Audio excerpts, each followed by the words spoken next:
Oui, c'est l'occasion effectivement de rappeler la dimension qui est extraordinaire, qui est à la fois, c'est un événement qui est à la fois rare et majeur. Rare parce que c'est un événement qui n'est organisé que tous les 2 ans dans le monde entier. C'est l'événement le plus important après les Jeux Olympiques pour les sports d'hiver et qui est généralement accueilli par des grandes stations comme Veilles-Beaver-Creek, Cortina ou encore Saint-Moritz. Et à l'échelle de notre territoire, on peut dire que c'est un événement qui est accueilli au mieux tous les 15 ans. Alors, c'est vrai qu'il y a deux qualificatifs qui permettent de caractériser la dimension de cet événement. C'est l'universalité. Plus de 75 nations seront présentes, avec des petites nations qu'on ne voit pas habituellement, comme les Mexicains, Haïti, comme la Grèce, à titre d'exemple. Et puis également, l'autre dimension, c'est sa médiatisation, avec plus de 500 millions de téléspectateurs et plus de 1000 heures de retransmission TV. En témoignent les derniers chiffres comptabilisés lors des championnats du monde de Cortina l'année passée.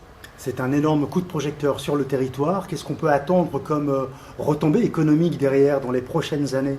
Alors, c'est un coup de projecteur et au-delà du coup de projecteur, c'est aussi l'occasion de faire travailler ensemble vraiment tous les acteurs du territoire. C'est une compétition sportive, mais bien plus, puisque nous avons été classés grand événement sportif international par l'État, et ce qui atteste que quelque part, c'est plus qu'une compétition sportive, il en va de l'image de la France.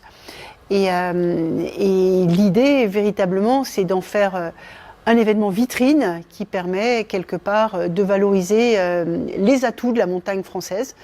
Et notre ambition, c'est que ce soit le plus utile possible pour tous les acteurs du territoire.